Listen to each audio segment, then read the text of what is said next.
Bonjour, bienvenue dans ce nouveau tutoriel pratique dans lequel je vais vous présenter la matrice d'Eisenhower et je vous donnerai plein de conseils pratiques pour pouvoir utiliser cet outil qui va vraiment vous rendre service. On va commencer tout de suite. Je vais vous expliquer un petit peu déjà les objectifs de cette matrice. Alors, la matrice d'Eisenhower est un outil de gestion des priorités qui permet de distinguer l'urgent de l'important. Elle permet de gagner en efficacité et de mieux organiser ses tâches au quotidien.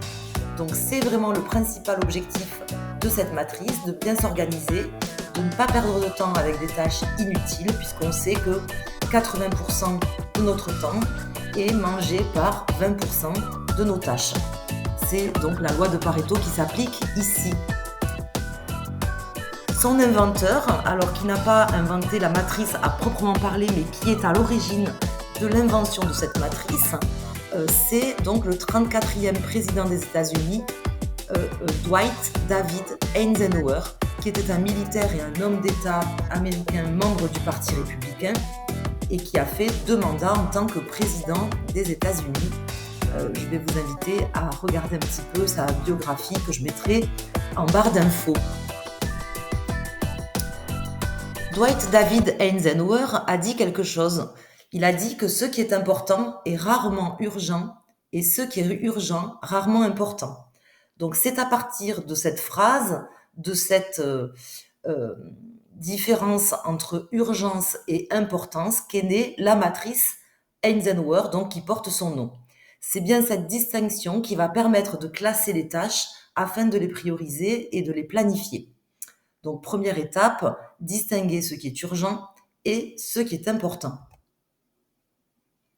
Ce qui est urgent, c'est ce qui requiert une attention immédiate. Ne pas l'exécuter a souvent des conséquences directes. Ce qui est important, c'est ce qui fait référence à une tâche qui permet de créer de la valeur ajoutée. Cette tâche permet de réaliser un objectif. C'est comme ça qu'on différencie l'urgent de l'important. Urgent, on a une date d'échéance.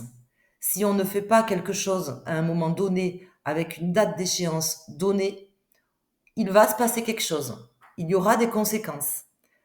Important, c'est quelque chose qui nous permet de réaliser un objectif. On n'a pas forcément d'urgence à le faire. On va voir qu'il y a quand même des limites par rapport à ça. Mais par contre, si on ne le fait pas, en fait, on ne pourra pas forcément réaliser les objectifs qu'on s'est fixés. Voici la matrice. Alors on peut la dessiner de différentes manières. C'est un exemple que j'ai produit ici. Donc nous avons, j'ai mis en fait le moins et les plus sur des axes abscisses ordonnés avec urgent et important. Et donc pour pouvoir vous en rappeler plus tard quand vous voudrez la redessiner par exemple de vous-même, on part du moins, on va vers le plus. Donc on a les tâches urgentes et importantes en numéro 1 en rouge qui sont à faire tout de suite puisqu'elles ont un caractère et urgent et important. On a ensuite en numéro 2 les tâches importantes mais pas forcément urgentes qu'on va vous inviter à planifier. Nous avons en numéro 3 les tâches qui sont urgentes mais pas spécifiquement importantes. Donc là, ce sont des tâches qu'on va vous inviter à déléguer. Donc si vous ne les déléguez pas, sachez que d'autres délégueront leurs propres tâches à votre profit, on va dire, entre guillemets. Donc soit vous faites partie des gens qui déléguent, soit vous faites partie des gens à qui l'on donne du travail et à qui sur lesquels on se repose pour faire certaines choses. Et après, en numéro 4, nous avons les tâches qui sont ni urgentes ni importantes, qu'on va vraiment vous inviter à éliminer, si possible, en ayant ce cadran complètement vide dans la mesure du possible. Donc le cadran numéro 1, on l'a vu, regroupe les tâches qui nécessitent une action immédiate et qui ont de réelles conséquences si elles ne sont pas traitées rapidement. Il y a souvent un délai court ou immédiat, donc c'est une échéance avec une date qui arrive bientôt, rapidement. Des conséquences importantes en cas d'oubli ou de retard, par exemple, je dois payer mes impôts avant le 15 du mois. Si je ne les paye pas, je vais avoir des pénalités de retard. Donc, on a bien une date d'échéance. C'est important et urgent parce que ça doit être traité et on va prendre une pénalité si on ne le fait pas. On vous dit également que c'est souvent lié à des crises, à des problèmes imprévus ou à des échéances proches. Donc vraiment, c'est ce qu'on va faire en priorité et on va le traiter soi-même, même si possible. Dans le cadran numéro 2, donc nous avons les tâches qui ont une réelle importance pour vos objectifs à long terme, mais qui ne nécessitent pas une action immédiate. Les tâches importantes, mais qui ne sont pas forcément urgentes, que je vais vous inviter à planifier. Donc, aucune pression de temps immédiate, mais ces tâches réalisées auront un impact positif. Ce sont souvent des activités de prévention, de planification, d'apprentissage ou d'amélioration.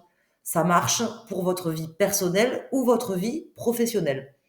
Elles renforcent votre efficacité, votre développement personnel ou professionnel. Si vous les ignorez trop longtemps, elles peuvent justement se retrouver dans le cadran des tâches urgentes et migrer vers le cadran 1, urgent et important. Je vais vous donner un exemple. Vous êtes dans un travail, ce travail ne vous convient pas depuis longtemps, mais vous ne mettez rien en place, vous ne faites pas de formation, vous ne décidez pas de vous renseigner par exemple sur de nouveaux postes au sein de votre entreprise ou dans une autre entreprise. Du coup, vous finissez en burn-out et du coup, il y a une urgence à un moment donné à se réinventer alors que vous auriez pu le faire peut-être plus tôt et de vous-même. Le cadran numéro 3 qui regroupe donc les tâches urgentes mais pas spécifiquement importantes. Ce sont des tâches qui demandent une attention rapide mais qui n'ont pas d'impact significatif sur vos objectifs ou vos résultats. C'est pas forcément important. Elles dérangent, mais elles ne sont pas cruciales. Ce sont des tâches, par exemple, qui vous donnent l'illusion de productivité, mais qui vous détournent de l'essentiel. Souvent, elles sont liées à des demandes externes, des interruptions, des sollicitations. Vous êtes concentré sur un travail, vous êtes en train de faire quelque chose qui est peut-être important et vous êtes dérangé, sollicité. Ça peut être par un mail, ça peut être par une personne. Et là, on va vous inviter à déléguer ces tâches. Donc, soit les gérer rapidement. Donc, si c'est quelque chose qui peut être géré rapidement, en moins de 2 minutes, faites-le tout de suite ou prévoyez de le faire. Soit vous les déléguez pour rester concentré sur les vraies priorités. Le cadran numéro 4, qui regroupe les tâches qui n'ont ni un caractère urgent, ni une valeur ajoutée réelle, donc ni urgent, ni important, que je vous invite à éliminer. Pourquoi? Parce qu'elles n'apportent aucun bénéfice concret et qu'elles peuvent être perçues comme de la distraction ou de la perte de temps. Souvent associées à la procrastination, la fatigue mentale ou l'évitement. Elles peuvent être utiles pour se détendre, mais à doser avec conscience. À éliminer ou fortement limiter dans une journée productive. Donc tout ce qui est tâches que vous ne choisissez pas vraiment, qui vous font passer du temps, mais du temps qui n'est pas choisi. On va aller le voir dans différents exemples en suivant. Pour le cadran numéro 1, important et urgent, donc les tâches critiques à traiter immédiatement. Par exemple, réagir à une panne de voiture juste avant un rendez-vous important. Vous ne faites pas réparer votre voiture, vous avez un rendez-vous le lendemain, par exemple, et vous ne pourrez pas aller à votre rendez-vous. Préparer une intervention de dernière minute suite à une annulation, gérer une coupure d'électricité à la maison alors que vous êtes en télétravail, finaliser un dossier de candidature qui doit être envoyé aujourd'hui, par exemple, font partie des tâches qui sont et importantes et urgentes.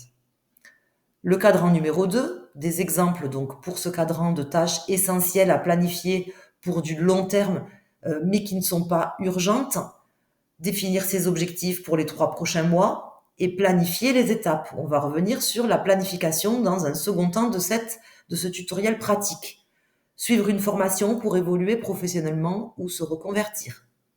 Organiser un week-end de déconnexion pour recharger ses batteries ou encore revoir la gestion de ses finances personnelles pour mieux anticiper. Donc tout ce qui est dans l'anticipation, la planification d'objectifs importants pour vous à moyen ou long terme rentre dans ce cadran numéro 2. Le cadran numéro 3, urgent mais pas important, Donc ce sont les tâches à déléguer ou à limiter car elles n'ont pas ou peu de valeur réelle. Par exemple, répondre à un appel qui interrompt un moment de concentration. Accepter une invitation à une réunion où l'on n'a rien à apporter. Faire un aller-retour pour un colis que quelqu'un d'autre peut récupérer. Traiter immédiatement un message urgent sur un sujet mineur. Des fois, vous avez des messages qui sont urgents pour d'autres, mais qui ne sont pas forcément urgents pour vous.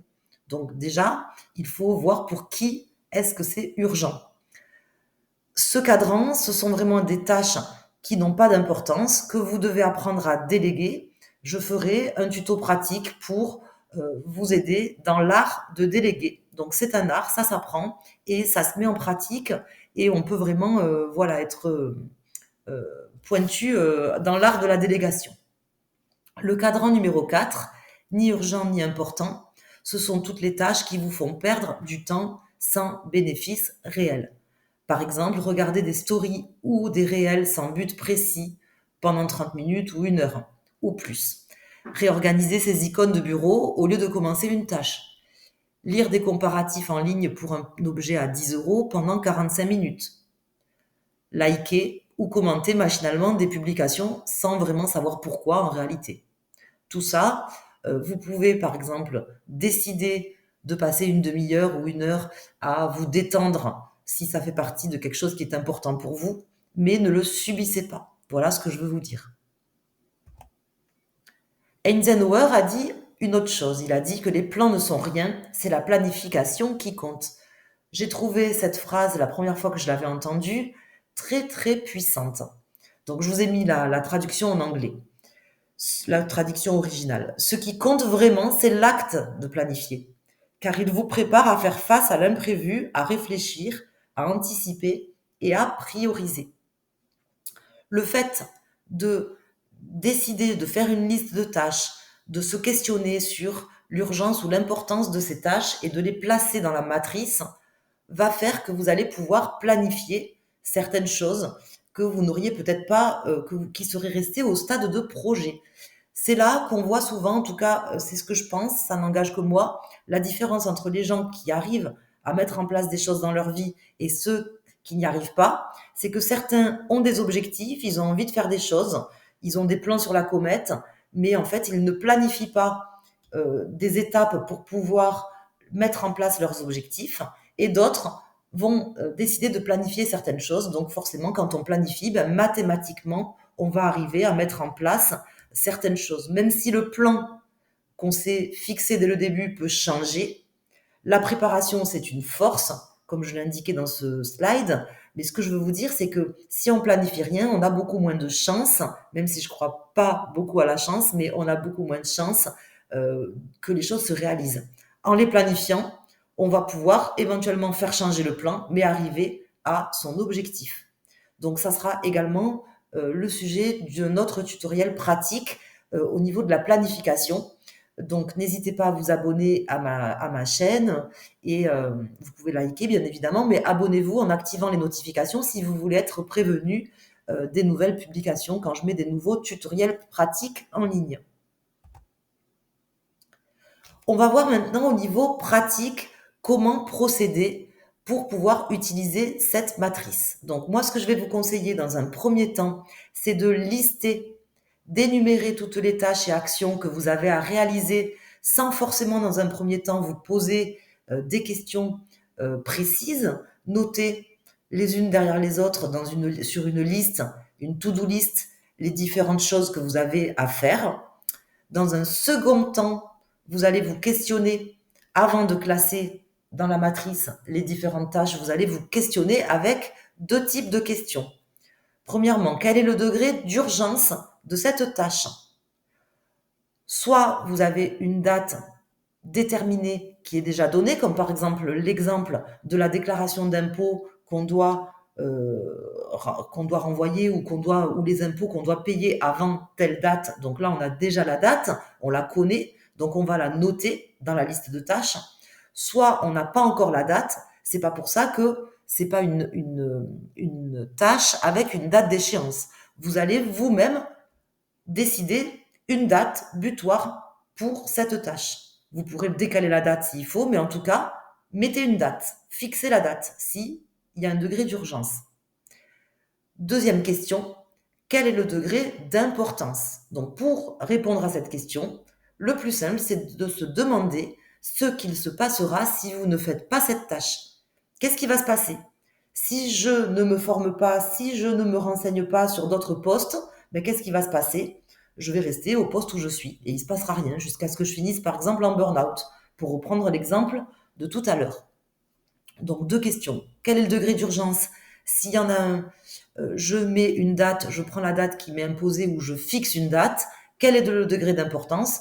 Je réponds à cette question en me posant la question, qu'est-ce qui se passera si je ne fais pas cette tâche?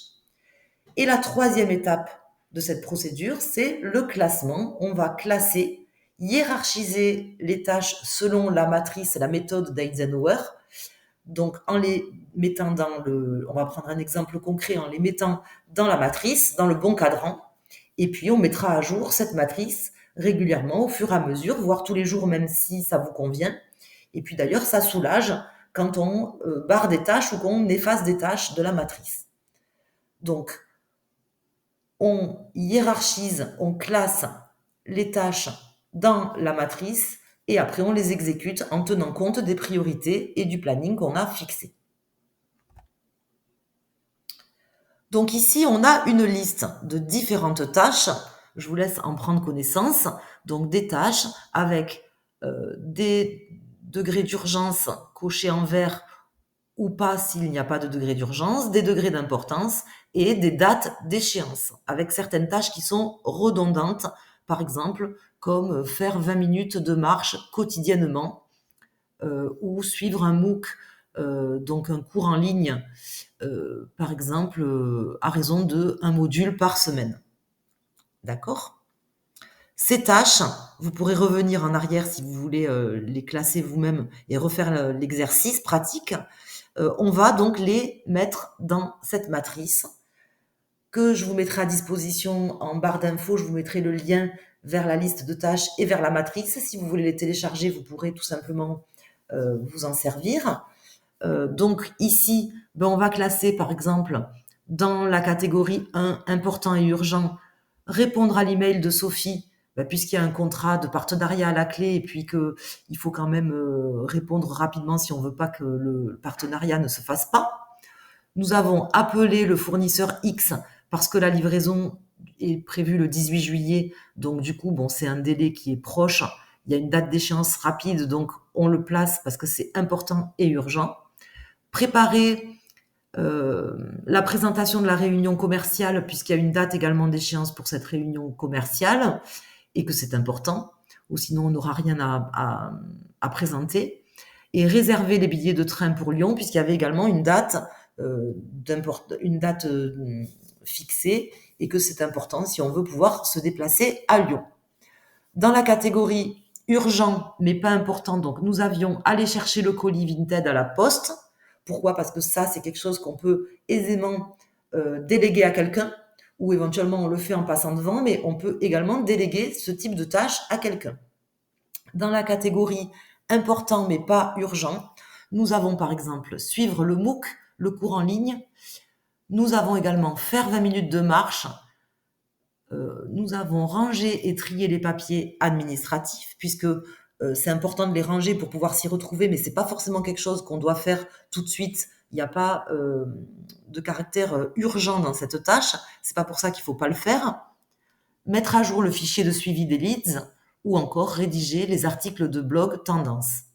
Et dans la catégorie ni urgent ni important, pour le coup, dans cet exemple, il n'y en avait pas, donc cette partie reste vide. Moi, je vous invite à essayer, dans la mesure du possible, de laisser cette partie la plus vide possible.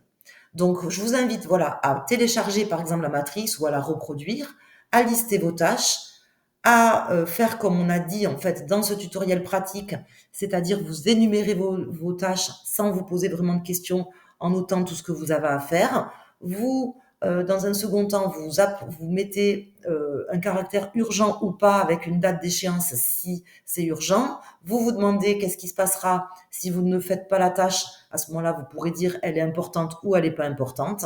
Et puis, vous allez classer dans la matrice selon le modèle que je vous montre ici. Voilà.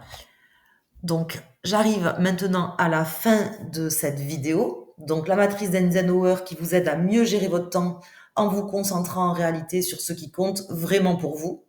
Et donc, je vous invite à faire tout de suite ce que vous avez à faire d'important et d'urgent, à planifier ce qui est important pour vous. C'est pas forcément urgent, mais n'oubliez pas de le planifier. À déléguer tout ce que vous pourrez déléguer qui n'a pas de caractère important, qui est peut-être urgent, mais qui n'est pas forcément important. Et puis, à éliminer tout ce qui n'a pas lieu d'être, tout ce qui vous bouffe votre temps et qui ne sert à rien en réalité. Voilà, j'espère que ce tutoriel pratique, cette vidéo vous aura apporté des précisions et vous aidera à utiliser cette matrice au mieux. N'hésitez pas à mettre un pouce sur la vidéo et à vous abonner en activant la cloche pour pouvoir suivre les nouvelles publications que je mettrai en ligne. Merci.